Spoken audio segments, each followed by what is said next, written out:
Hi, my name is Sina, and welcome back to my channel.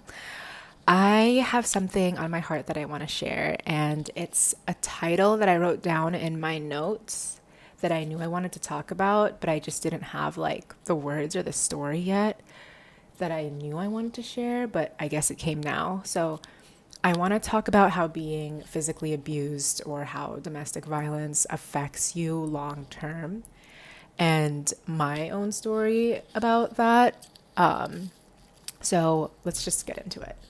I, when I was in high school, I had like a couple boyfriends. I had one like my freshman year of high school, and then I had one my junior year of high school, and this one lasted until I was like in my junior year of college or my sophomore year of college. So like about 5 years.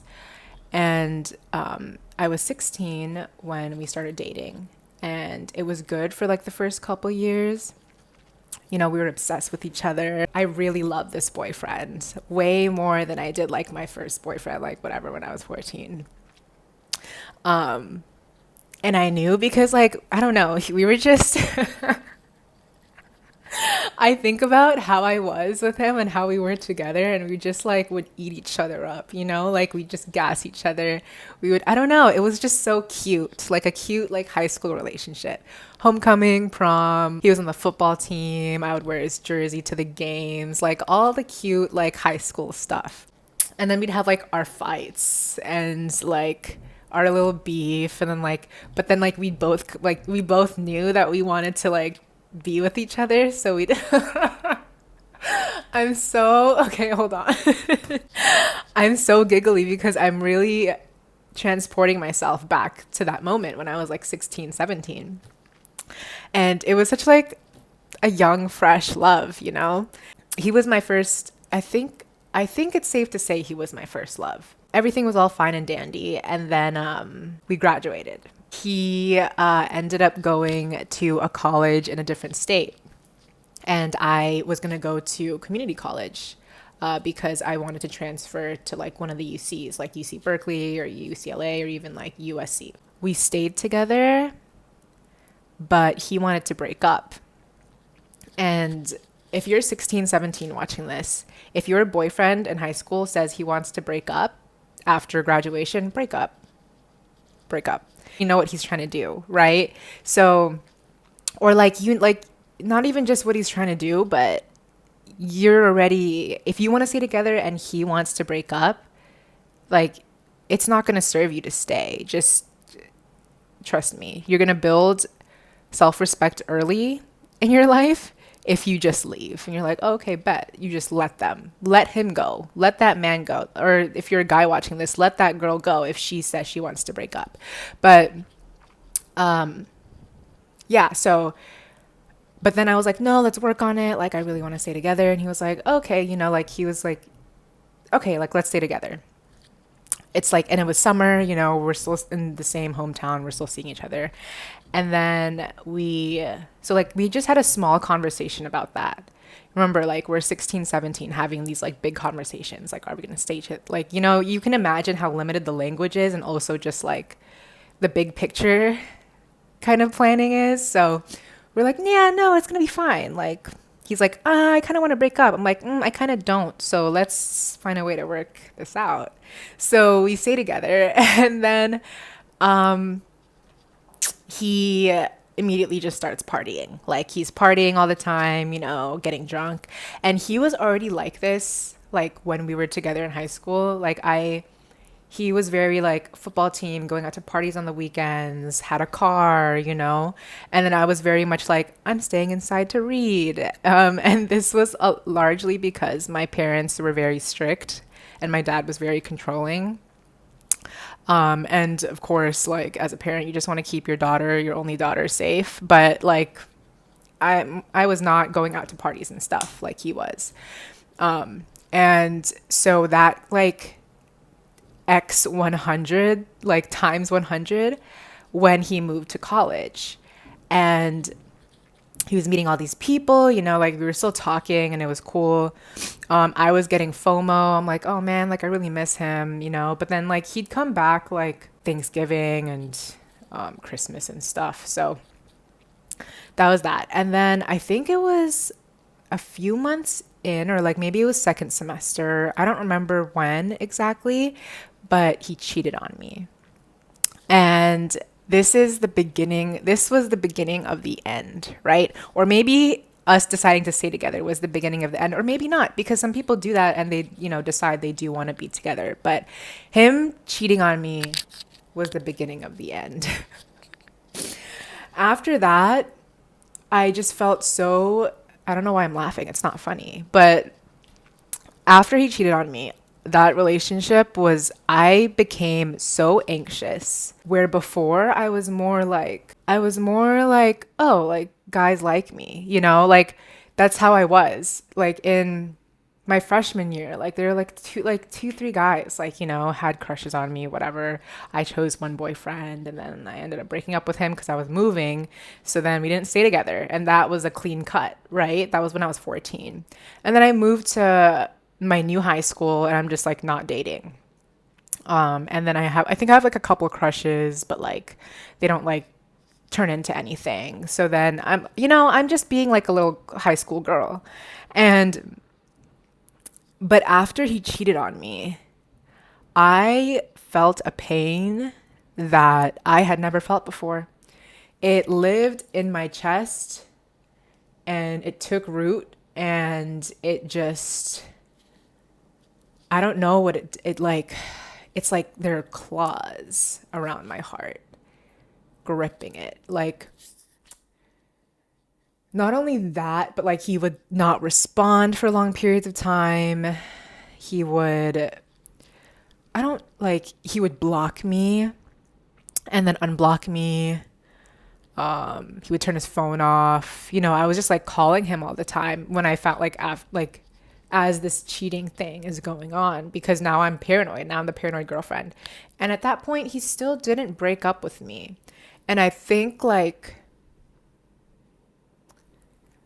we ended up breaking up, or like he never said like, "Oh, let's break up," but like obviously I should have taken that as a sign to break up. So he cheated on me and then I think, oh, I was calling him, texting him, whatever. And his iMessage, this is like, it's like messy. And okay, this is just all context, but this is just the jumping off point to all the other stuff.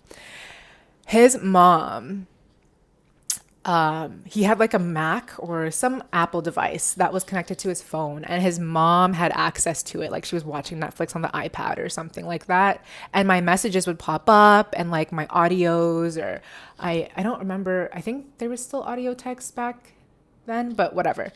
And then she ended up reaching out to me and she was like, Sina, just you two are becoming toxic. Just let it be, Like you're sending him messages and he's not here. Just like let him be. And then like if he comes back and like, you guys make up, like just let that be that. So I listened to her and I just backed off. And then he came back for like one of the breaks or the summer. And then I had heard, or he had texted me in between then, that like just things started going downhill for him, right? So like he cheated on me, doesn't have a girlfriend anymore, and then he got like he wasn't doing well in school because he was partying and drinking so much, and then like he got kicked out of like one of the clubs he was in, and then he eventually ended up getting expelled from the school, which is a whole nother story. But yeah, it wasn't good. It wasn't good. And I should have taken that as a sign to be like, oh, okay, Sina, like, bye, right? But no, I was like, no, let me help you. Like, let me fix you. Let me help you. Let me be there for you. Like, he came back after he had gotten expelled, and then he was like, Sina, like, I want to be with you. Let's try again. And I think I was 18 at this point. And then I had dated somebody else, and I told him, I'm like, hey, like, I dated this person. And he was somebody he knew. And he was like, what? You betrayed me? Which is completely crazy, by the way, because like you cheated on me. You fully had sex. Like, I'm not even going to get into that whole thing, but that was that. So this is like, it became toxic as you're gathering. So cheats on me, I try to stay, I leave it alone, I go and date other people. He comes back. We started doing this back and forth, like break up, make up, break up, make up. And this was 2 years into our relationship. So it was good for 2 years. And then like after the 2 year mark, it started going like crazy. Like it was clear we should have let each other go when we graduated. And it just got increasingly worse. He also had bipolar disorder. And this was something that he could manage in high school because he, had a foundation. Like he was going home, he had his family around him. His mom would remind him to take his medication here and there. But then like his mom took him off of the medication to see like how he'd be because she didn't like medication or didn't believe in it. And then he was in sports, like he had a great like structure, and he had a girlfriend, like all this stuff was good like in high school. And then like the change in environment, and then like the crazy drinking and partying, and then new people, new curriculums, like a different school structure, like just completely 180'd and triggered his bipolar. And he was having like manic episodes, and then like depressive episodes, manic episodes, depressive episodes. And I had seen glimpses of this in like early on in our relationship, but like he usually could easily shake it off, or he'd communicate like, hey, I'm not feeling too good, or like, hey, like, or and then when it was manic, like we were just like, it was the best. But not to, whatever, y'all know I'm not advocating or whatever for manic episodes, but it was just, what it is when, if you know somebody that's bipolar and you love someone that's bipolar, you know how it is when they're manic, and you know how it is when they're depressed, and like just the varying levels of extremes that both of those mind states could get to. So yeah. And then not only that, like we were smoking a lot of weed.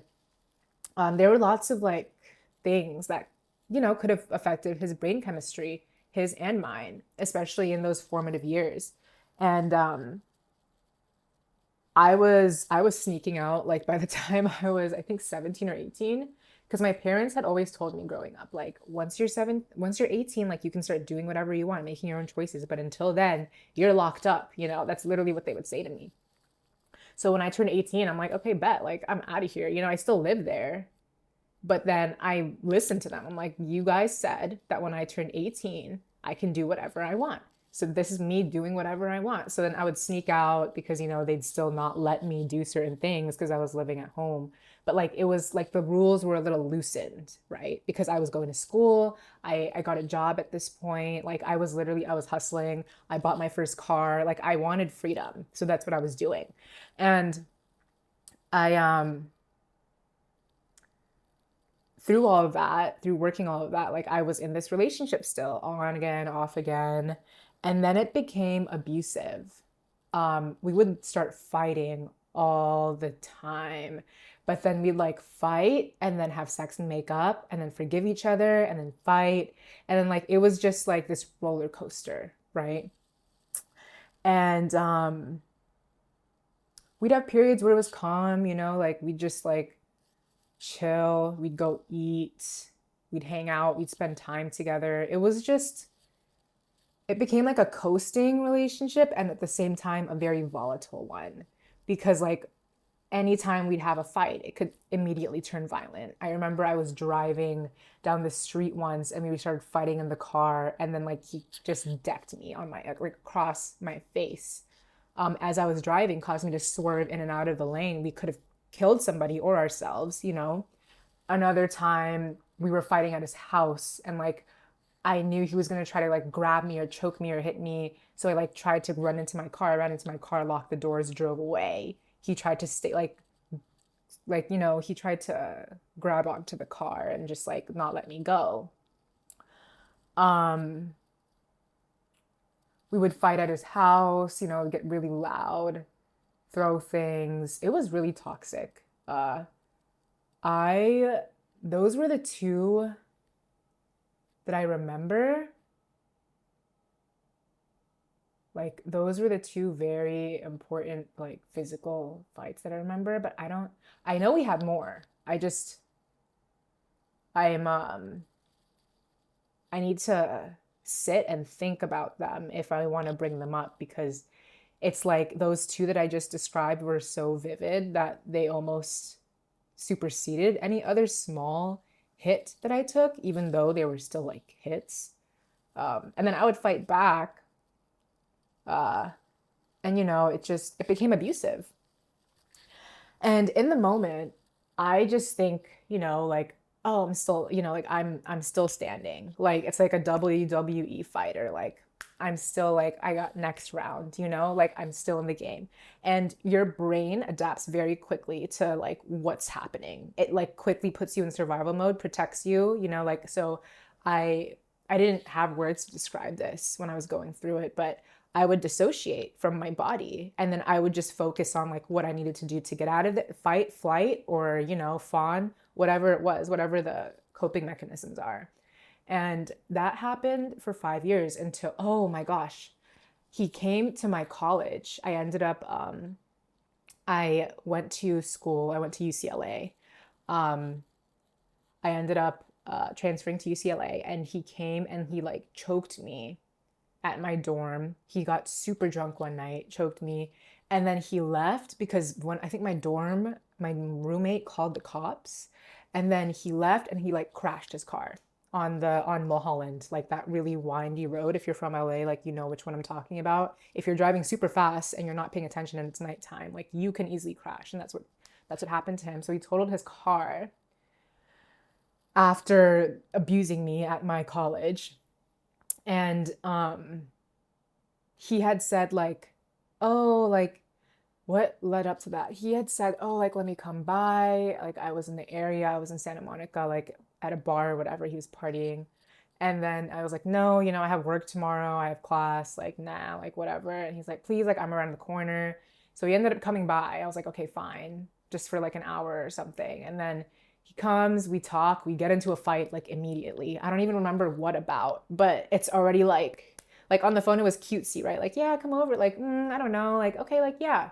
But then in person, it's literally like, I want to fight you. Like, I don't know what happened. I don't know how it escalated, but it did. And then,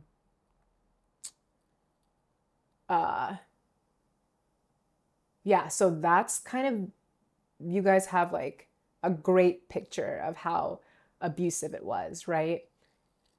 How it affects you long term. I'm I ended up getting a restraining order. Like the cops came, we were mandated to go to court.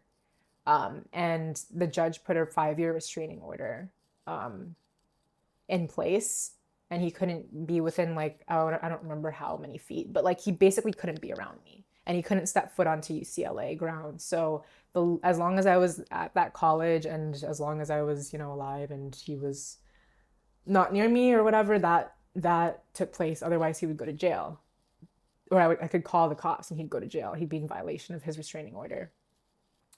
And that was 5 years. So that was in 2022, 23, 24, 26.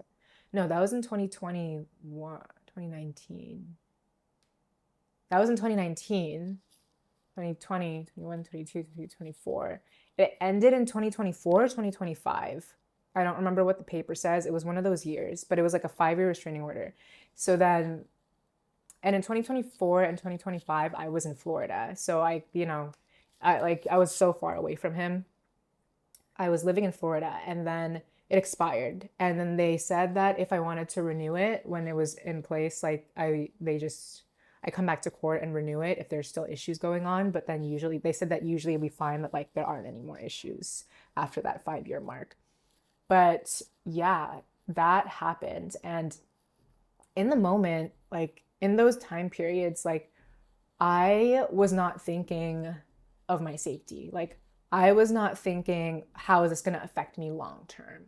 I was not thinking, how is this going to affect my future relationships? How is this going to affect how I connect to my feelings and my body and all these things? I'm not thinking of those things. I'm thinking like, how do I survive this relationship? Or like, how do I keep this relationship going? How do I change it from being toxic and violent to like normal and peaceful again? You can't, by the way, you can't do it, because once violence is introduced into the relationship, like there's a new precedent that's set. So it's like if one of you guys introduce like even hitting or throwing things or whatever, like one of you knows they can do, like you can do it again, and it's going to be okay because you're still together and they still stayed, and it's just going to escalate from there. And that's what happened to me. So I'm just sharing. Be very mindful of anybody that's becoming violent or like punching walls or throwing things or just raising their voice at you or whatever it is, because it's only going to get worse the more they see that you're going to tolerate that. So that's that. But I couldn't see how it was going to affect me long term. I just thought like, oh, I'm just fighting for my relationship. No, girl, you were fighting for your life. And the only thing, not the only things, or I guess a combination of things that got me out of that was my dad's death and getting a therapist. Because when my dad died, when I was 20 and in the middle of this relationship, like I was, still being abused and all that stuff. Like after my dad died, I didn't have, like I was slowly losing energy for other things that didn't matter. So I only had energy to put into work and school, work and school, work and school. And then like some, obviously seeing my friends here and there, and also like helping my family because we just lost a parent and my mom lost her husband. So we had to adapt very quickly. And then like it wasn't an easy death at all, and that's like a different story. But that happened, and then I knew I needed therapy because I was like my grades were slipping, and I it was like my first quarter at UCLA, and I needed help. So I put myself in therapy, and I was in therapy for 5 years, and she helped me actually finally end that relationship for good. Because we were still seeing each other even after the what is it called, the restraining order. But it didn't last that long because it was kind of like this, this isn't gonna work, like I could call the cops on you at any moment, we could be fighting, whatever. So it ended, and then my therapist helped me end that relationship. I did the work, obviously the emotional work. She helped guide me towards that. And then I started this job, and I just put all my energy into like working and just building a life for myself after college and getting out of survival mode. And I have always been like a sensitive, like emotionally aware person. And I've always written my feelings out and all this stuff. So I've always known and observed what's going on in my body, around me, like with people. But I would always intellectualize my feelings. Like it's always been easy for me to remove myself from my body and kind of like create or see this bird's eye view perspective of like what's going on. So like dissociate almost. And that's dangerous because then I'm not grounded, I'm not living in reality. And then like subconsciously, intuitively, I knew this. So then I do yoga, I do Pilates, I do a lot of stuff that gets me grounded and back into my body so that I know what it feels like. And a lot of this is because I was in an abusive relationship. And my dad used to, discipline us when we were younger, hit us when we were younger. And I I guess my body is familiar with that growing up. So then I repeated that same cycle. It's like everybody got hit. Everybody got hit when they were younger, right? Everyone's parents beat their asses. But I think like it just creates this generation where you're conditioned to numb yourself, numb your feelings and push through. Like it's so normalized across different cultures, different, like people, different families to hit your kids. And that just be a normal part of our upbringing that we don't question it, right? But then like when you really sit with it, like you're 5, 6 years old and like your grown ass like parent is beating your ass or like hitting you or smacking you to like discipline you because they can't use their words or they don't have other tools to guide you to make like the right decisions or to do something right, just discipline you in a different way.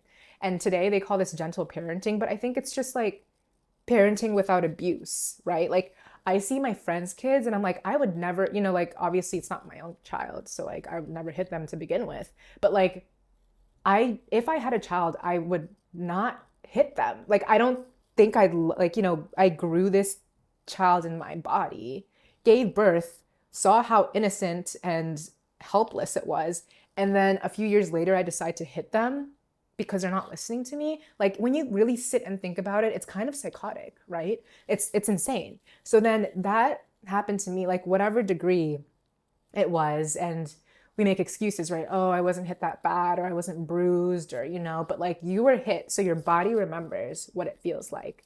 And even before that abusive relationship, like I was doing Pilates or I was doing yoga, like I was always doing stuff to ground me and like bring me back to my body, because I was like, I would just write a lot. And I remember being depressed, like a depressed kid very early on, and just like sad and angry, and just not knowing what to do with those feelings except try to move my body through them. So that cycle repeated like in my adult life. And now I'm really, really, really coming out of it, because I'm not just dealing with like the bodily aspect of it, I'm dealing with the self-worth part of it, where I had to have such self-worth to stay with somebody that thought it was okay to hit me, that thought it was okay to put me in danger, that thought it was okay to risk my life. That, to be honest, if I stayed even longer, he probably eventually would have killed me. He would have killed me. So it's kind of jarring to think of it that way, but you have to, because that's reality. And I wasn't living in reality for very long, like a very long time, especially being in a relationship with him. And now it's like how it affects you long term, how an abusive relationship affects you long term, how abuse affects you long term. Growing up, like I always thought my emotions were a burden, or I was troubling people if I was sharing like what I was going through, even my friends, like the closest people to me. It took a friend in high school telling me, like, you can't think like that. Like, if people want to know how you are, like, you should tell them. You shouldn't assume you're a burden, because you're not. And that really helped me kind of break out of that a little bit, or at least see another perspective. But even like, even in relationships that I pursued or was in, like after, I couldn't be completely honest or vulnerable because I was afraid. I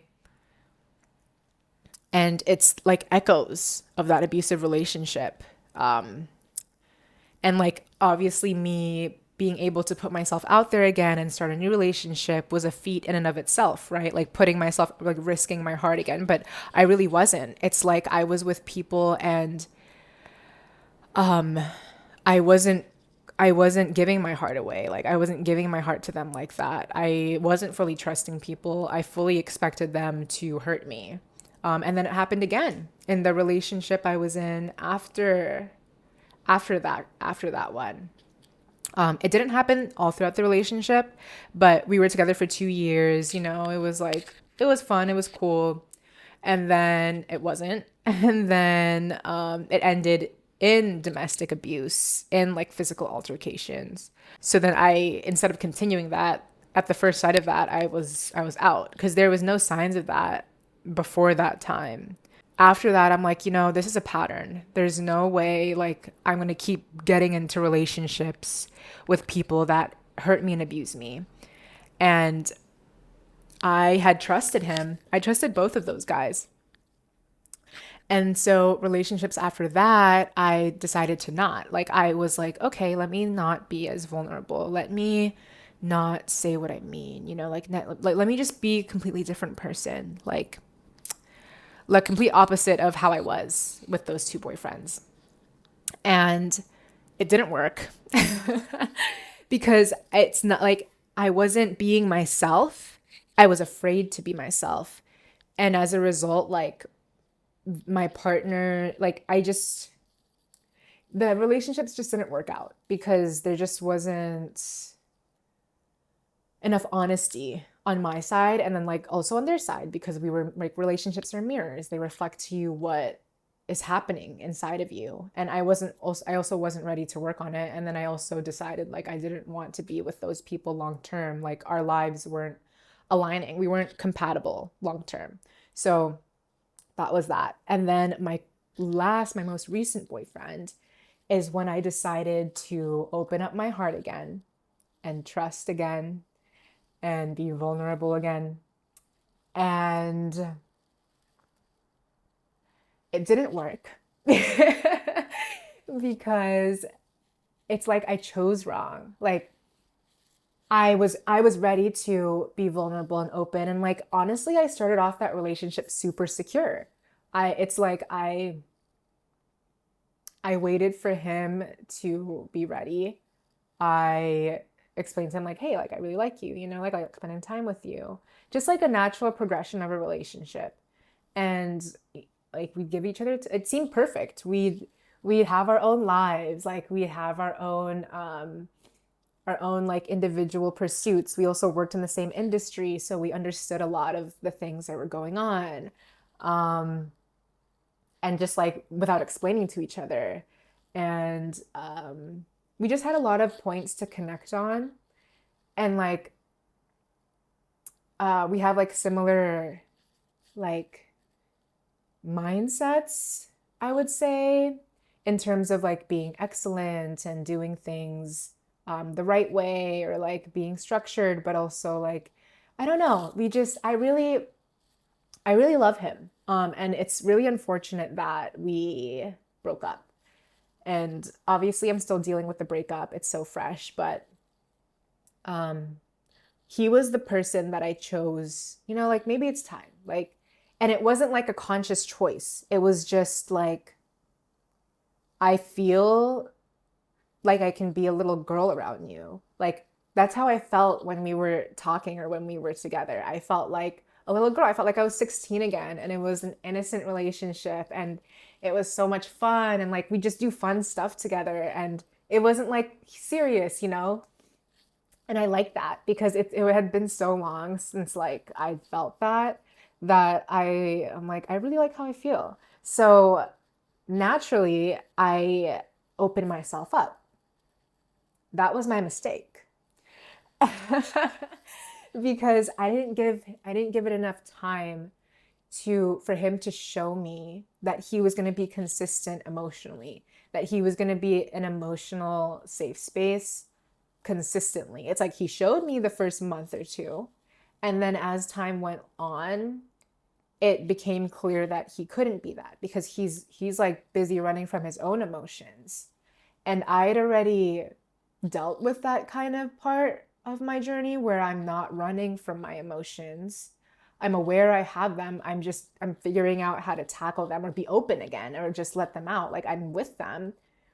I just need to feel them. Like I'm not running from the fact that I have them. And he's still running. And I would tell him like things like that, like, cause we'd get really like intimate or deep, or our relationship would just naturally progress like to something deeper. And then he'd pull back, or he'd just like become very busy, or like when we'd be alone and it was an opportunity, like not even to have a deep conversation or whatever, just to be intimate, just like to be close to each other, he'd just be wanting to run away. And I mentioned to him once, I'm like, hey, I really need you to stay with me when things feel good. Don't run. And he never responded. I don't know if he even like, I texted him this, but I don't know if he ever really that registered. But yeah, that's what I just noticed. And then for me, like seeing that or experiencing that, it started to feel really unsafe for me because now I'm like, wait, I'm being vulnerable and opening myself up and naturally wanting this relationship to deepen, but he's running. And then because he was running, I started chasing. I'm like, hey, like, what? You were just here, like we were here, and then you came over here, so I came over here. And then he came over here and I was like, hey. And then it became like a that visual is just wow. But it became like a runner's chasing dynamic or whatever, a running chasing dynamic because he was yeah, and obviously it's not like a relationship is two people. Like I contributed to the dynamic by chasing instead of just staying over here and then like maybe it would have been like, "Oh, I stay that, and then I pull back." And he's like, "Oh, you're not coming?" Then maybe he'd come back, like and I think that's how he is because that's what happens. That's what happened before. And that's like more comfortable for him, but like it really hurt me because I expected more out of him. And he told me that I could. Like he set it up so that I would have that expectation of him. And he expected me like, like you expect things out of each other in a relationship. So when one of you is not holding up your end of the bargain, it's right that your partner is like, what are you doing? Like then I started to feel crazy because then like, and then, so how that abusive relationship just affected my whole 20s, my whole like relating to people in my 20s, like I went through running from my emotions, suppressing them, not feeling them, like pretending I didn't have them, learning how to have a switch to turn them on and off, and then to deciding I wanted to feel them, all of them coming up at once. And then me just like having burnouts or breakdowns or panic attacks because I didn't know how to feel them. And they were such big emotions and there was such like pain that I felt and hurt enduring that abuse that I didn't, like I hadn't dealt with it for years until I decided to. And then it still affects me right now because now like I have trouble feeling anger.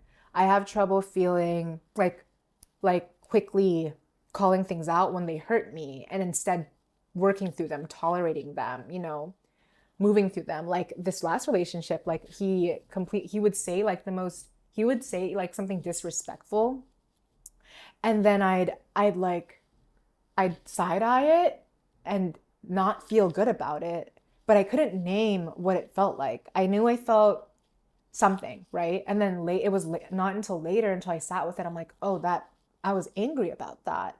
And so I'd bring it up and I'd be like, hey, this really made me mad. Like, why did you say that? And then he'd be like, oh, it was a joke and just completely not taking any accountability. And then me being like, okay, like it wasn't funny, but if you didn't mean it, then okay, like I'd let it slide. But then it happened again and I'm like, dude, but it was, my fault for letting it slide. But it's also his fault because he didn't take accountability. But like I can't control how people treat me. I can control like what I do after.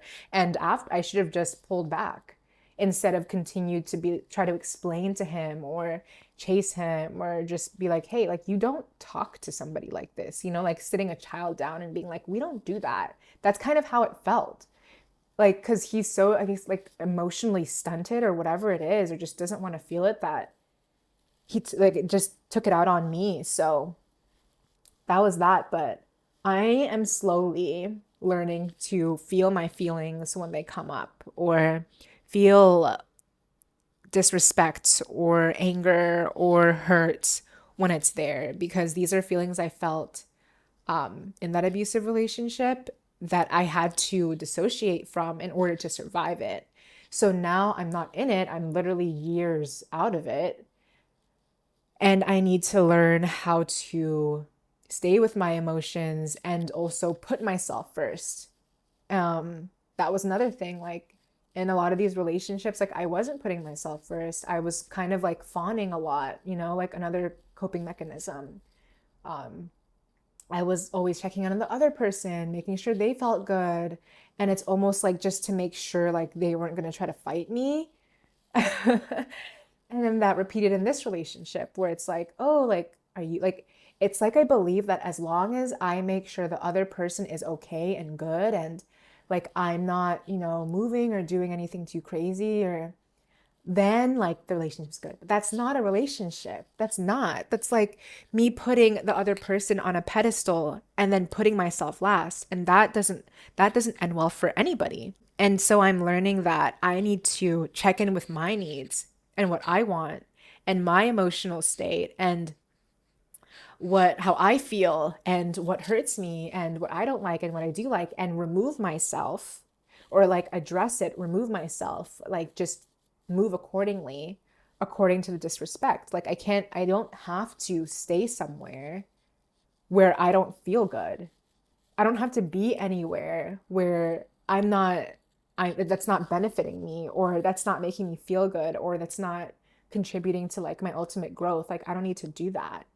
And it's I'm gathering data obviously, but it's like if somebody is demeaning you or degrading you, or just blatantly like not taking accountability for how they hurt you even though you brought it up to them, like that's not a signal to try harder and convince them. That's a signal to pull your energy back. That's a signal to address it once and then see what they do with it, pull your energy back, and then adjust accordingly. It's not a signal to keep trying and proving and showing them that you're this safe, solid person that can take a bunch of punches and that they can continue to mistreat. That's not a signal for that at all.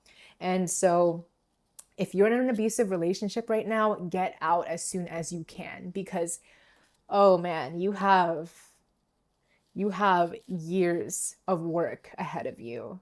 This is coming from somebody that was in one for 5 years, or I guess 3 years because the first 2 years were cool. But this is, and then consequently got into another one after that I needed to heal from. You have years of work ahead of you. And it's not impossible. Like, it's not, I'm still working through it. And like, we're always growing no matter what. Like, I don't know where I'd be if like I wonder what I could have accomplished if I wasn't in that abusive relationship. Or maybe this is what I was put on this earth to do and share and just experience and learn. Like, this is how I was meant to learn. But all I know is like, I I took it upon myself to do the emotional work. I went to therapy, I journal, I did all the stuff, and I'm still doing all the stuff because there's still more work to do. And not just because of the abusive relationship, but as a person, like it really forces you to grow and face yourself and face your emotions and understand that people are going to do and understand how people work, essentially. And so, if you're in an abusive relationship, get out. Get out before a piece of you dies. Get out before you die or it kills you, or just don't stay longer than you need to if you feel unsafe.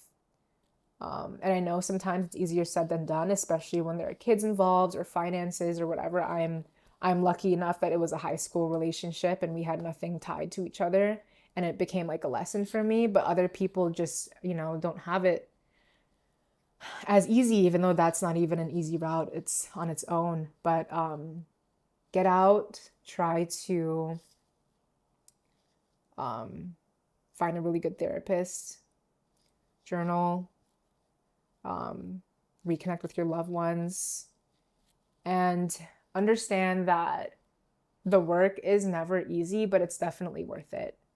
And if you're in a dark place right now, then you're on a trampoline, because the only place to go, I think what is the saying? The only direction you go in when you're at rock bottom is up. So I see every rock bottom as a jumping off point, and I'm just gonna catapult into like boing, like a new era version of my life where I am boundaried and have better standards and I'm strong enough to maintain them, and I know how to pull back and I know how to stay in my energy, and I prioritize myself first and I put myself first. And as long as you take every lesson as a lesson and not a loss, you're gonna be good. And that's it. Thanks for listening. I will come back here. I just felt like I needed to share that. It was on my heart. It's been kind of brewing for a couple days, so I finally have the words to share them. But thanks for listening, and I'll see you in my next video. Bye.